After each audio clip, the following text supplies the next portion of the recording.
Welcome to the final WEFI seminar of 2022. We're happy to have Viola here to present some work on female representation and talent allocation, of course, in entrepreneurship. Before we get started, as a reminder, sort of on the format we're going to do today is either raise your hand or use the chat. The organizers will keep an eye on both. Viola will take a break at 10 and then occasionally may interrupt her, so I encourage participation in that way. And as a reminder, we have 40 minutes for the presentation, and we'll switch it off to Kristoph, who will take over for the discussion for 15, and then we'll open the floor for questions. So with that, I'm happy to hand it over to Viola. Thanks for being here. Fantastic. Thank you so much. Thanks so much for having me. So today I'm going to present this paper that is joint work with Mikkel Mertz at Queen Mary and Maddalena Ronchi, that is now an IFS and then will be joining University of Zurich soon. So let me start from what motivated our analysis, which is the fact that despite a dramatic convergence in the occupational distribution of men and women, we still do continue to observe high gender gaps in entrepreneurship in all OECD countries. So in this group of countries, women are only between 1/5 and 1/3 of entrepreneurs. And this is the case even in countries such as the Scandinavian one that are otherwise characterized by high level of gender equality. And here in light green, I have highlighted Denmark, which is going to be the focus of our study. And you could see that even in Denmark, the proportion of women entrepreneurs do not go above 25%. So basically, this motivated us to try and understand what are the causes and consequences of this low rate of female entrepreneurship. And we argue that this is important not only for the gender equality perspective, as testified by the previous figures, but also in terms of aggregate productivity. And this is mostly for two reasons. The first one is that recent evidence has shown that increasing female representation in traditionally male-dominated occupation have improved aggregate performance through a better allocation of talent in the economy. And the second argument, which reinforces and builds on the first one, is that we know that entrepreneurship is key for innovation, job creation, and growth. And therefore, the cost of possible talent misallocation and therefore untapped entrepreneurial potential might be particularly large in an occupation such as entrepreneurship. And yet, despite all this, we know surprisingly little about what we could do to encourage female entrepreneurship and whether increasing women's representation in the profession would actually mean that we are, tapping into more entrepreneurial talent.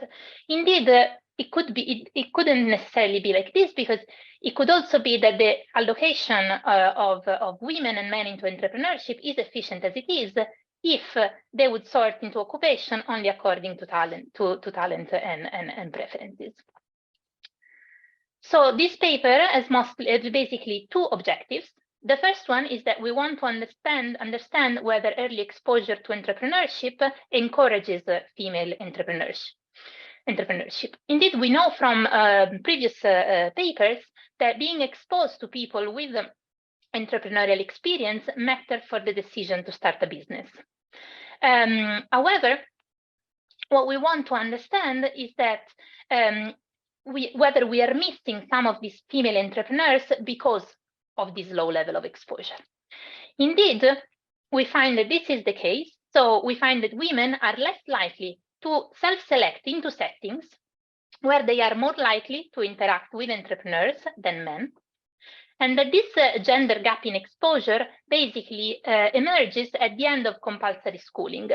So this is a graph that is taken from our data, and so in Denmark it looks like at the end of compulsory schooling, girls and boys start to make very different educational and professional choices that translate into lower level of exposure. And so it might look like tackling this early exposure earlier on may act as an equalizer for girls who would have not become familiar with entrepreneurship otherwise. Now, the challenge in doing this in answering to this kind of question is that we need to find exogenous variation in exposure to entrepreneurship during this particular period in time. We are going to solve this issue by exploiting within school a cross-cohort quasi-random variation in the share of individuals peer with entrepreneur parents during the last 3 years of compulsory schooling. Now, I'm going to explain later on why this variation can be considered quasi-random. So now let me just stress that this particular point in time, so when kids are between 13 and 16 years old, basically represents a critical juncture in the Danish educational system, because the kids' educational choices have basically overlapped up until this point. And this is the very first time in which they are called to take on some decision that regards their future educational path. Moreover, this period also overlaps with the so-called impressionable years, which is a period where all individuals' values, beliefs, and you know, these kind of things are created. Now, the second challenge is that we need to be able to track individuals from adolescence into adulthood to be able to study long-run effects. Now, in order to solve this challenge, we again leverage large-scale longitudinal data, in particular administrative data from Denmark, that allow us to follow the entire education and career history of almost 1 million individuals between 13 and 40 years old. The second objective of this paper is to try and understand whether increased female representation in entrepreneurship have some consequences for the allocation of talent in the economy. And in particular, we want to understand what's the effect of increased female in entrepreneurship for economic efficiency. Now, the challenge here is that in order to be able to quantify the associated productivity gains,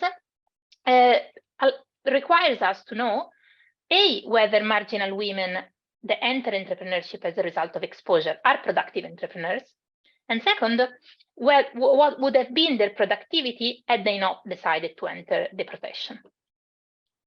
So thanks to the unique features of our data, we are able to compare the performance of the newly created firms of these women to that of the existing business, both for those created by male and created by women. And we can identify what these women counterfactual education and career trajectory would have been. So this basically allows us to shed some light on both women's private returns from entering entrepreneurship, but also we can partially shed light on the social impact that is associated with the reallocation of these women to the entrepreneurial profession. Now, let me give you a quick preview of the results that we find. So we find that early exposure to entrepreneurs increase female entrepreneurship. And in particular, for girls, we find a strong effect, both in terms of entry and in terms of tenure in entrepreneurship, while for boys, the effects are just transitory, implying that exposure anticipates entry, but at the end of the day, these men would have entered the profession anyway. The effects that we find are sizable. So moving girls from the 25th to the 75th percentile of our exposure measure corresponds to an effect that is 7.5% that of having a non-parent entrepreneurs, because we know that this is one of the main determinants of the individual decision to enter the profession. We also find that these low rates that we observe in female entrepreneurship reflect some talent misallocation. So we find that being exposed to a higher share of peers with entrepreneur parents during adolescence increase not only as a result of exposure, joining entrepreneurs for these women entails not only positive returns for them in terms of a lower probability to discontinue their studies and a lower probability of being employed in low-paid jobs, but also appears to entail positive effects for society, meaning that these women appear to be positively selected. So we find that firms created by these women are larger and survive for longer than the average firm. And finally, when we try and say something about the mechanism behind our estimated effect, we find that our results are consistent with the presence of both cultural and informational barriers. Indeed, we find the fact that girls change the educational path that they are going to follow immediately after the exposure period, pointing towards a change in goals and aspiration. And also we find the presence of sector-specific effects and increased awareness about entrepreneurship as a possible career path, which again points to the presence of informational barriers. We do not find instead a lot of evidence in support of this effect coming from role modeling or a larger access to capital. And I will be more specific about this when we discuss the mechanism. Now, let me touch briefly upon the main contribution that we make to the literature. So we see our main contribution as being regarding the emerging body of literature studying gender and talent misallocation. There are literally just a couple of papers on this, and they basically show that increasing female representation in traditionally male-dominated occupation have a positive effect for the economy. So to the best of our knowledge, ours is the first study to directly show that the reallocation of women into entrepreneurship is efficient. We also contribute to the literature on the role of social context and exposure for the creation of entrepreneurs. And there are a bunch of papers in this literature, but either they do not focus specifically on gender, or they do so, but do not focus on productivity consideration, or they have very specific and differentially selective settings for men and women, for example, MBA or startup firms. So the way which we contribute to this stream of literature is by having a source of exogenous variation that allow us to obtain estimates for the entire population, which is eventually what we are interested in if we want to say something about the talent misallocation here. And finally, we also contribute to the vast literature on the role of nurtures vis-a-vis nature in shaping women's occupational choices. Now, this is a big literature because it contains paper that, on the role of information, social norms, role models, beliefs, and so on. And the way in which we see our paper contributing to this is by being able to focus on both equity and efficiency consideration within the same setting. Okay, so if there are some questions, I could take them now before moving into the data and then the big part of the results. I don't see any in the chat, but I have a quick one, which is sure. To the first exposure result. I mean, overall, this is super interesting already. What would you have thought if you had found that exposure didn't increase entrepreneurship? I'm trying to think of like what that world would have been if you'd randomly done this and seen a null effect. So you mean if I hadn't found any effect of exposure for women, basically? Yeah, what would that? I mean, would be able to learn anything from that?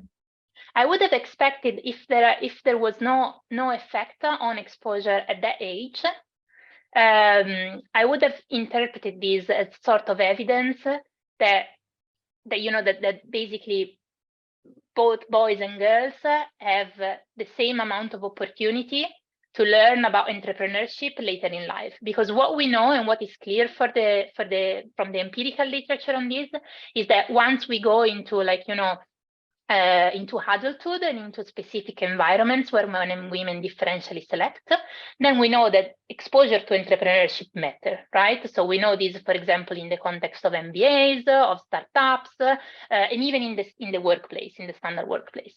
So the fact that I found results on early exposure for girls and not for boys, I take this as evidence that it basically means that women can benefit from this early exposure in terms of catching up, because they would have not had the same level of exposure in adulthood due to the different educational and professional choices that they make. Okay. Does it make sense? That does. Yeah. Thank you. Yeah. Okay. Thank you for asking. It was a very tricky question to answer. Okay. So if there are no further questions, let me say something about the data that we use. So as anticipated, yeah. Sorry to interrupt you. Just one quick clarifying question pertaining to the mechanism through that takes place here. So if I understood correctly from your slides, like the way this works is that, for example, sons of entrepreneurs are more likely to go, for example, into STEM. And so peers of these people also become more likely to go into STEM, and therefore they're going to be more likely to be entrepreneurs, because it doesn't act to the role model, you said, right? Yeah, we don't find that. I'm going to be more clear about this when I discuss the mechanism in detail. But basically, we do not see a strong effect coming from role models, because we do not find different effect whether when we look at peers whose father are entrepreneurs and peers whose mother are entrepreneurs.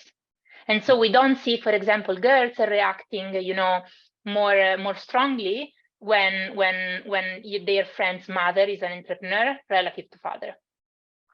And so we interpret this as, yeah, maybe the role models might not be the main channel at play here. And to further dive into this role model channel, can you differentiate between what type of entrepreneurs matter, like whether owners of incorporated entities, partners of sole proprietorship, more informal versus more formal entrepreneurship? Doesn't matter. So we look at I'll show you later, but our definition of entrepreneurship is conditional on having employees, so we are excluding the self-employed. We also look then at the self-employed, and we find that our results hold also for that particular population. We didn't do an heterogeneity analysis in terms of incorporated vis-a-vis unincorporated business. And if you had a specific reason why you think that would be appropriate or useful to gain some information, I would be happy to discuss about it, perhaps when we move to the mechanism, if that's okay. Yeah, thank you. Yeah. No, thank you. Okay.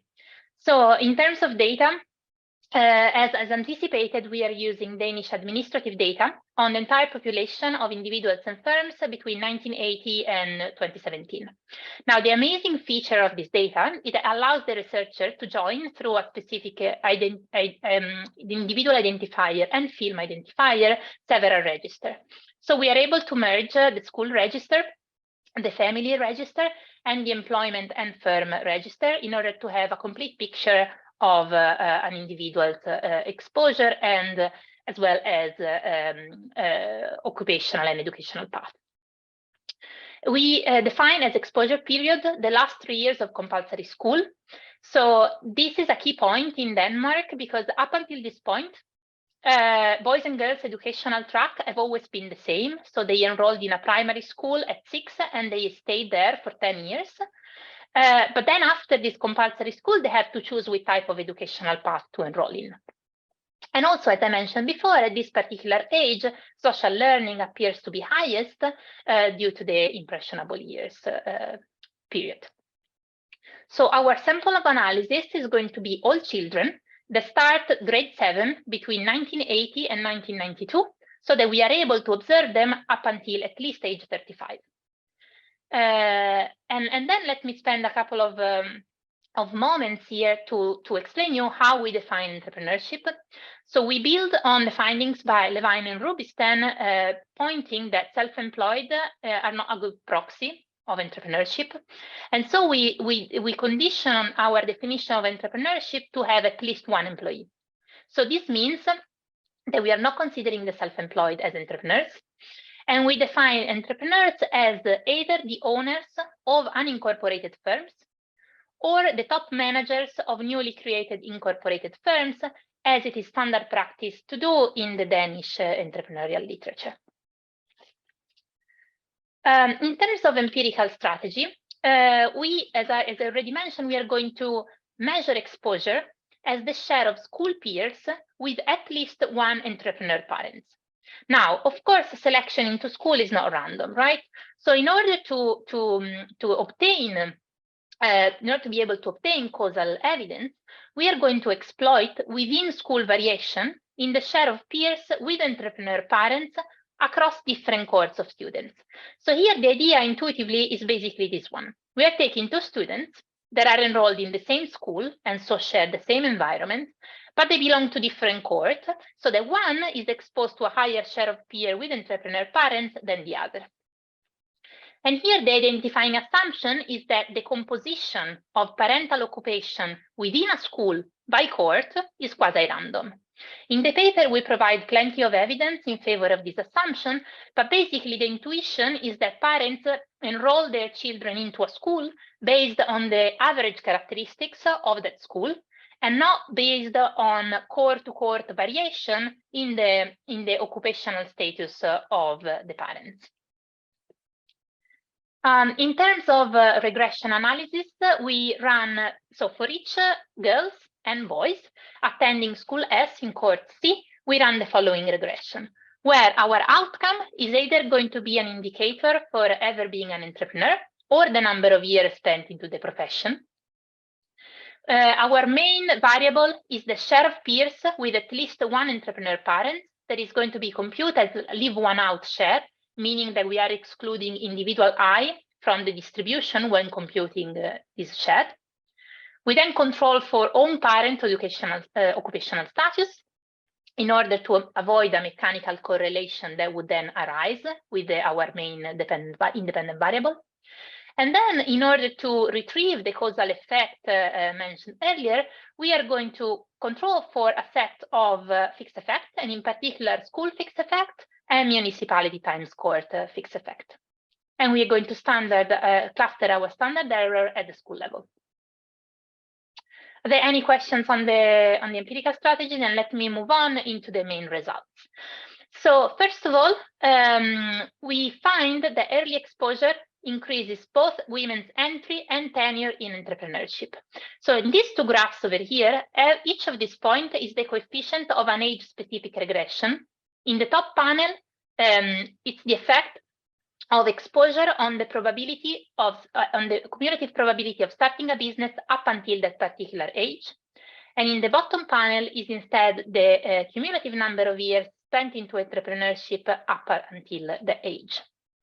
So we find that moving from the 25th to the 75th percentile in exposure, so moving from 6 to 16%, increased the probability of entry before age 30 by 4.5%, and the number of years spent into entrepreneurship by 7.1% for women.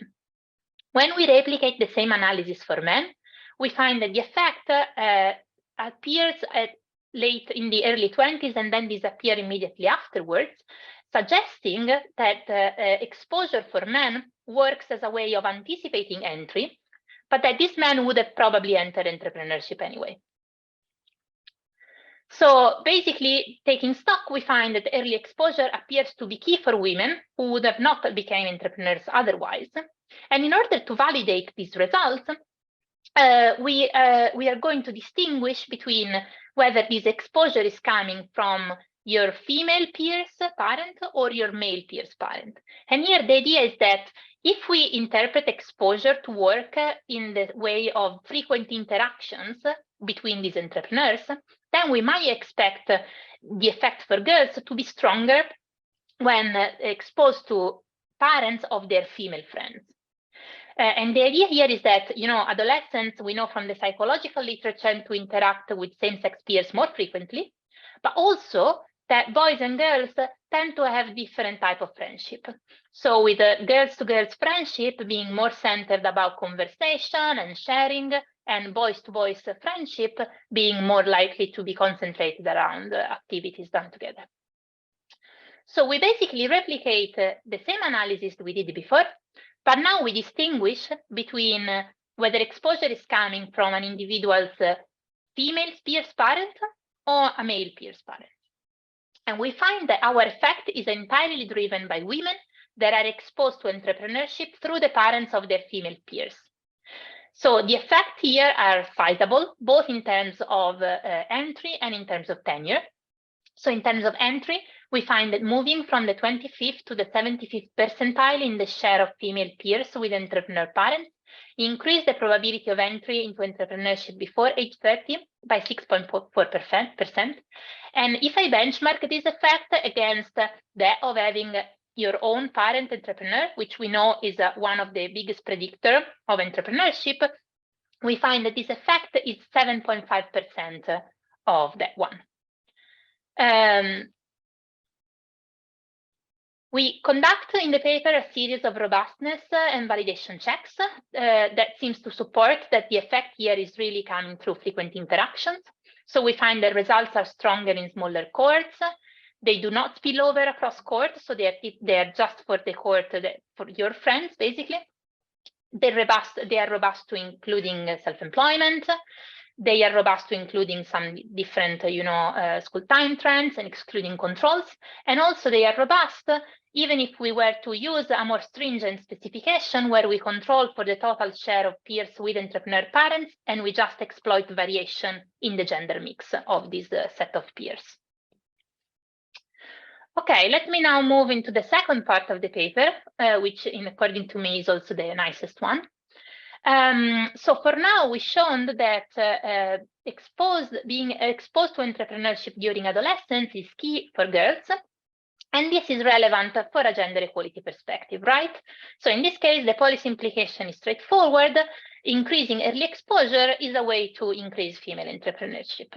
However, this is not sufficient to understand the efficiency implications that are associated with this lower inequality. So we are going to study whether these gender gaps in entrepreneurship reflect talent misallocation by looking at the counterfactual educational and career path of women. So we are going to try and understand what are women's private returns following this higher exposure. And also we are going to try and understand how the performance of firms created by these marginal women relative to incumbent in order to say something about a possible misallocation of talent. So first, we look at what happens after exposure. So we find that being exposed to a higher share of peers with entrepreneur parents increase the probability that girls enroll and complete in vocational education immediately after exposure. That in Denmark is a path that is relatively highly conducive to entrepreneurship. We find instead no effect on the choice of an academic after secondary school. And we find that being exposed to a higher share of peers with entrepreneur parents tend instead to decrease the probability of these girls just discontinuing their study. When we look at the career choice of women, so we're trying to understand what their counterfactual occupation would have been like, we find no effect on the number of years spent in self-employed or as an employed spouse or outside the labor force. And instead, we find suggestive evidence of a decrease in the number of years spent into unemployment and in low-paid employment, defined as employment in an occupation that is paid below the median for a specific age and gender combination. Now, basically, we want to understand whether whether the marginal entrepreneurs that enter the profession is good, because the increase in entrepreneurship due to early exposure could reflect, on one side, an improvement in the talent allocation. So we know from the literature that removing the barriers for minority in a specifically majority-dominated occupation have found to increase the growth and add positive effect on the economy. So applied to our setting, this would mean that there are some talented entrepreneurs who do not pursue this profession due to gender-specific barriers. And so if we were to removing these barriers, then this would lead to the creation of successful businesses. At the same time, it could also be instead a cost reduction story, right? Whereby, lowering the cost of entry into entrepreneurship would mean that we are allowing less talented and less productive entrepreneurs to enter the profession. So in order to disentangle which of these two stories is at play here, we can look at the performance of these newly created firms in terms of size and survival and compare them to the average business of the incumbent in the economy. So we want to understand whether these firms that are created by women that benefited from this higher exposure during adolescence were more likely to be larger and survive for longer than the average firm in the economy. And this is exactly what we find. We find that being exposed to a larger share of female peers with entrepreneur parents increases the probability of creating a business that survives for longer and that is larger than the average business in the economy, either created by men or women. And this seems to be consistent with the presence of talent allocation in the economy, talent misallocation in entrepreneurship. Doing a simple back of the envelope calculation, we can basically estimate what the cost of this talent misallocation is in our setting. And in particular, we find that moving from the 25th to the 75th percentile of our exposure measure would increase the total number of jobs created by these female entrepreneurs of 5.3%. So there seems to be, it seems to be quite sizable. Okay, let me spend these last 10 minutes that I have on the mechanism. So let me first state that here, talking about the mechanism with administrative data is quite difficult, and we do not have survey data, so it's even more difficult. But so we identified 5 possible mechanisms that could explain this increase in female entrepreneurship due to increased exposure, and we basically we found that the first 3 of this list are more likely to be at play than the last 2. So one channel through which exposure may encourage girls' entry into entrepreneurship is through the transmission of specific information and human capital. Now, to assess the relevance of this channel, we follow the intuition of previous papers, and we check whether women exposed to entrepreneurs that were working in a specific sector are more likely to specialize in that specific sector. Which would be the case if sectors have some idiosyncratic features and girls would not acquire this information otherwise.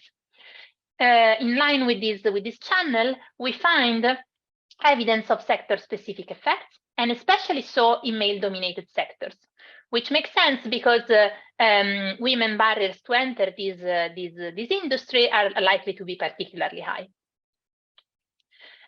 We also find evidence that these girls tend to have a higher probability of do an internship in the firms of their peers' parents, which again point towards learning about a specific sectors or some specific way of conducting a business. Another possibility is that early exposure works through changing girls' goals and aspiration. Now, investigating this channel is really hard with registry data, but we think that we can leverage our finding on girls' educational choices to gain some insight on this. And the reasoning is that if the effect of exposure was working only on the pool of young women who already had the aspiration of becoming an entrepreneur, then we shouldn't really see a change in the specific educational pathway that these girls choose immediately after exposure.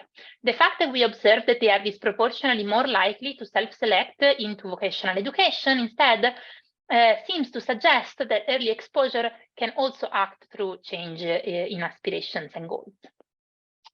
Finally, another channel is that early exposure could increase girls' awareness about entrepreneurship as a possible career path. Now, one concern that we might have is that the findings that I illustrated so far might hold every time we look at exposure to a male-dominated profession. So perhaps our results are not specific to entrepreneurship at all. So to check for this, we extend our analysis to another male-dominated occupation, but that is more conventional in nature, such as engineering. And here, by more conventional, I mean that we all know what you have to do in order to become an engineer, right? You go to university, you study engineering, and then you are an engineer. But instead, you might not really know what you have to do in order to become an entrepreneur when you are 13 years old, right? To investigate whether this, less conventionality thing is at play, we replicate our analysis looking at another occupation, that is university professor. And we find that our results hold to a certain extent also to that profession. And this seems to suggest that girls are really learning about the fact that you can be an entrepreneur as a possible career path, and it's something that you might have not known before. Instead, as I mentioned in the introduction, we do not find results supporting the idea of role modeling or mentoring, because we do not find strong effect on mother to girls, so your peers, parents, mother, and your gender. And we do not find also effect of exposure working through a greater access to capital, because variation in exposure are not associated with changes in the peers' parent income. So it doesn't seem that being exposed to richer parents then increase your probability of becoming an entrepreneur. And then let me quickly conclude. So we find that early exposure increased female representation in entrepreneurship, and it does so by increasing both entry and time spent into entrepreneurship for girls. The effect comes from exposure to their female peers, and the effect is quite sizable. We find that the effect of exposure are mostly consistent with the presence of cultural and informational barriers, and that the low rate of female entrepreneurship that we observe in the economy reflect talent misallocation. So we find that this increase in female entrepreneurship is associated with the creation of businesses that are larger and survive for longer than the average firm. And our back of the envelope calculation suggests that if we were to increase exposure to entrepreneurship for these girls during adolescence from the 25th to the 75th percentile, it would then increase the number of jobs created by 5.3%, which is a quite sizable measure. Thank you so much. Great. Thanks so much. Thank you for also being on time. So we have our discussant up next. If you could stop screen sharing, I think would be good. Yeah. Kristoph, has already taken the floor. Floor is yours, 15 minutes. All right, thanks so much.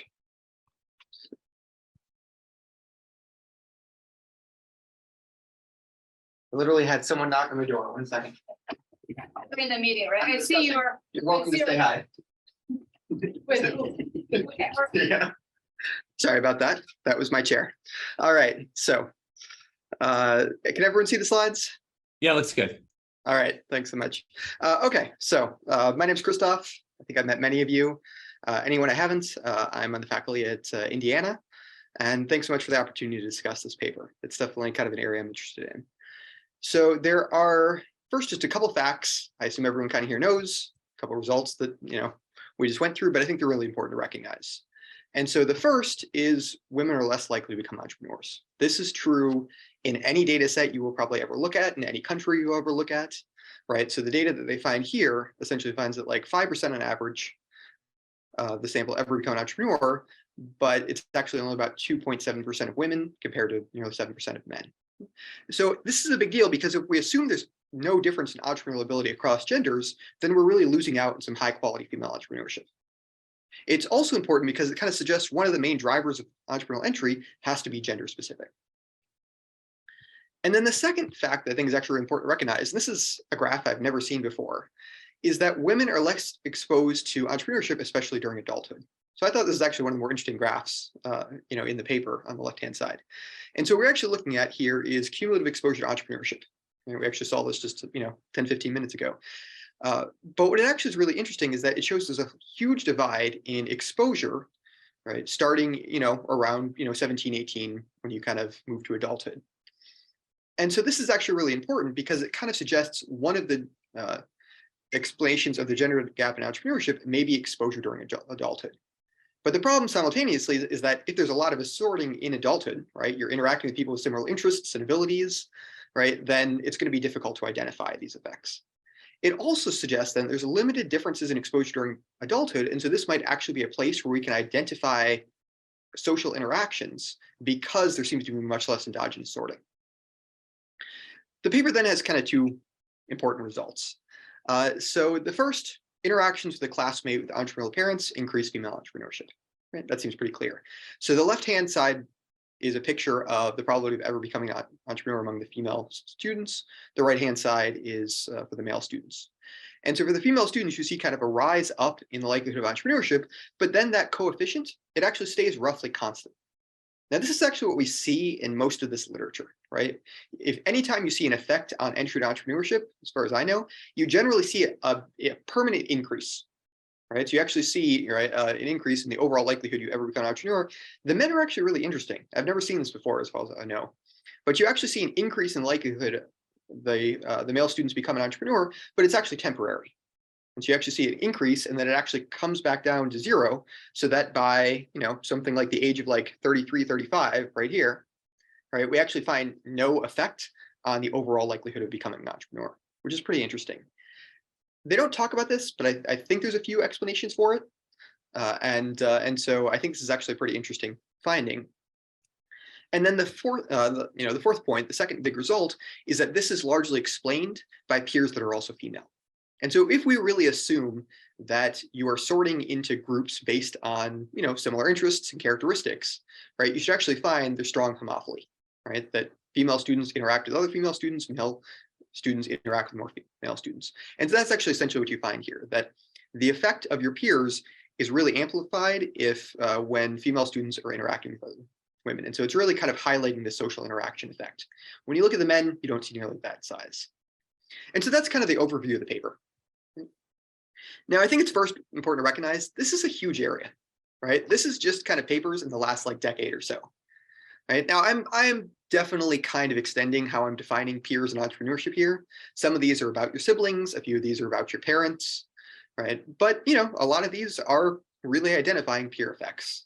I know I'm here in this. I think there's a few of you that might actually be in this list. It's a really large literature nowadays, and it really kind of started only, you know, maybe 2008, right around there, that you saw this kind of real amp up in papers. So why is that the case? Right? Why are there so many papers here? And I think the cynical view is that peer effects are actually just important. Regardless of what you look at, you can find peer effects, right? We just choose to focus on entrepreneurship because it's really important in business schools, right? There's entire departments that are focused just on entrepreneurship and management. And more generally, it publishes kind of well. You can publish it in management journals, but you can also publish it in economics, you can publish it in finance journals. It could be believable that if you can show peer effects on the likelihood that you also get into gardening, that's just not an interesting fact, right? And so we focus on entrepreneurship because it's important, but you actually find peer effects anywhere.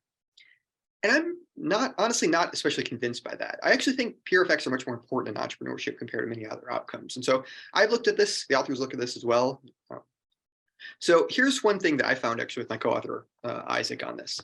So interacting with an entrepreneurship major in an MBA program increases your likelihood of entrepreneurship. If you look at something similar, let's say interaction with a finance major, you actually find very little effect on the likelihood you either kind of enter a finance occupation or an industry. Right? The authors find a similar evidence for engineers, right? So if you know someone who has a parent as an engineer, you don't find especially large effects.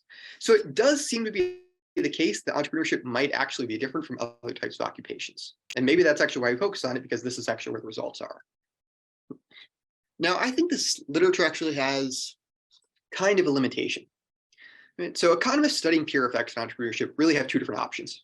You can have a huge, nice data set, and it's generalizable, and you can say that this holds in many different settings and environments, or you have some nice experiment with a small data set. Okay, but that's really nice because you kind of get these forced interactions. Now, both of these are really necessary. The large data set is necessary because if you want to understand selection in entrepreneurship, it's just not that common. Only 5% of workers ever enter entrepreneurship, so you actually need a large number of them to actually observe it pretty commonly. If you want to focus on kind of high quality entrepreneurship, then it's even tougher. Only about 10% of firms ever employ 20 or more workers. Only about 1% receive venture capital funding. Right? So you actually want to focus on these kind of highly selective entrepreneurs, and you want to understand what drives people to enter, you need a very large data set to do so.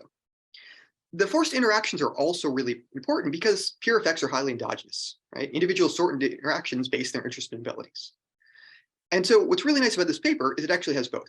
Is the ability to identify forced interactions from childhood, specifically childhood classrooms, and it has for over 800,000 individuals, which is really neat. That's a really, kind of big, important effect that other papers just don't have. And this actually gets me to my main suggestion for the authors. Right? I just kind of argued there's two real benefits. You have both forced and social interactions, and you have a large data set. Okay? And I think this is, now I think the authors actually effectively use the forced interactions. I think that's, pretty clear. I think they can extend the benefits of the large data set.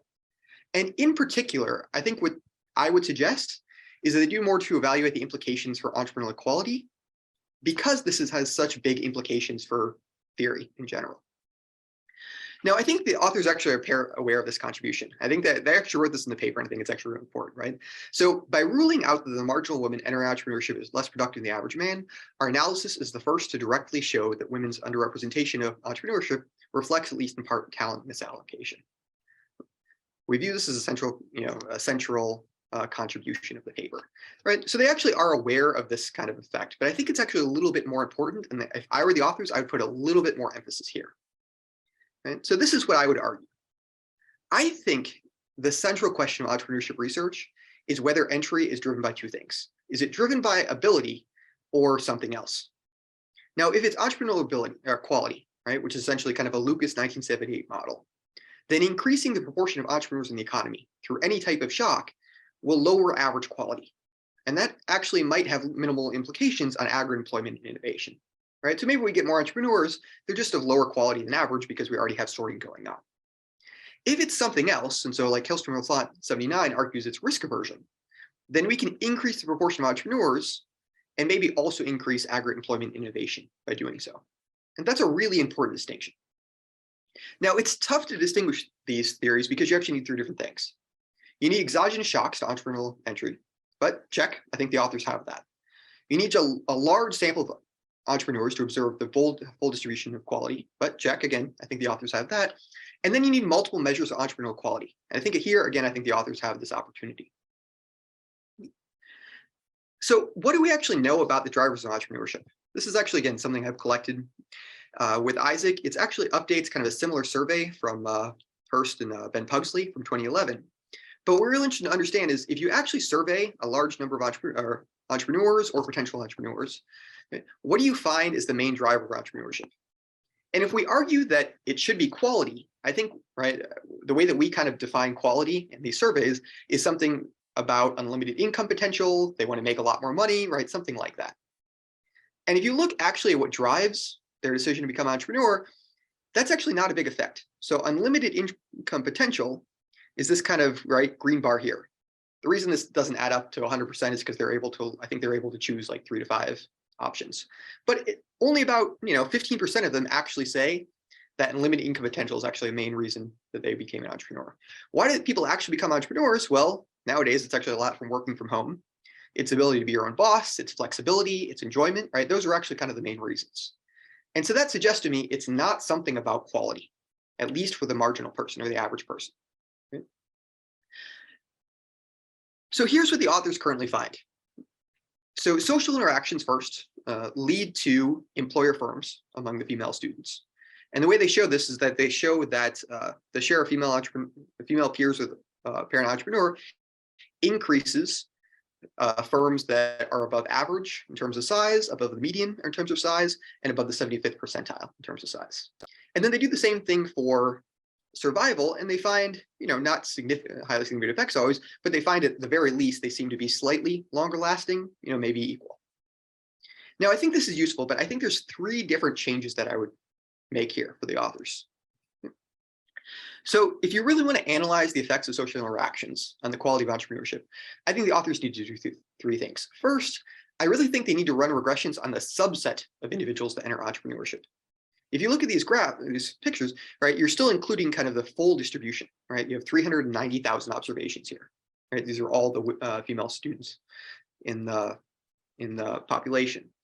But the problem here is that an increase in high quality entrepreneurship may be driven by better entrepreneurs, which is kind of what I'm interested in knowing, or maybe it's just more entrepreneurs, right? If I increase more entrepreneurs, right, then I'm also going to increase, the number of high quality entrepreneurs. And even if that even if that distribution maybe goes down, right, overall, I'm going to see an increase. The second thing is I think you actually need to include self-employment as a type of entrepreneurship for these pictures. So the authors actually don't focus on self-employment. I think Appendix B actually includes it. And I understand why you don't, right? You actually care about entrepreneurship as being employer firms. But here, I think you're actually really missing a big segment of the distribution. And so if it's the case that self-employment also increases by being exposed to entrepreneurship, I think you need to include that as part of the distribution because it's such a large percentage. Now, I think the authors can actually test this both with and without self-employment. I think that's fair, but I think you need to do a test to show the distribution, right, is affected both with, or at least one test with self-employment as well. And then I think the most important thing, I think I would suggest expanding far beyond just looking at median survival and employment. Now, past research, and this is including stuff I've done, we focus on survival, we focus on employment, but that's not because we want to, it's because of data limitations. And it's really tough to get large amounts of data and especially see kind of really successful firms if you just have a small data sample. Right. So if I'm looking, for instance, at the MBAs that we mentioned before, right, that's only like 2,000, 2,500 people. And so you're not going to get a whole lot of them that enter and start an IPO firm, something like that. But here you're not constrained. You have 800,000 people in your sample. Right. You can actually go far beyond just looking at survival and employment and look at pretty successful firms. Right? Not just firms that have a couple employees, look at 50 or 100, right? See if you get an effects. Right? If you care really about economic growth, I would also suggest looking at innovations and patents, which I know is available in that data, right? Looking at IPOs, looking at, maybe receiving venture capital. And the reason is because if social interactions really lead to highly successful entrepreneurship, you actually have real macroeconomic implications now. Right? And I think this is actually a major kind of contribution then to this paper that the authors can kind of stress. Now, why do I suggest this, right? Why place the emphasis on entrepreneurial quality? So here in my mind is kind of the current contribution. Right? Exposure to entrepreneurship in childhood leads to entrepreneurship among women with no impact on entrepreneurial quality, right? Maybe it increases slightly. But I think you can actually have a much bigger contribution here, right? A much more interesting result is that exposure to entrepreneurship in childhood leads to entrepreneurship among women while also potentially increasing quality. That's really surprising. That kind of goes against standard economic theories. I think it's possible based on this picture on the left. Right? So they actually look at what happens due to these different drivers of entering entrepreneurship, and one of the arguments they find is that if you interact with an entrepreneurial peer, right, you're actually more likely to enter vocational schooling. Right? If that's actually the case, and vocational schooling is actually pretty important, it's pretty valuable, right? It helps you actually start a fairly successful company. What we should actually find is that it's actually possible for exposure to entrepreneurship in childhood to actually increase quality if the schooling is really important.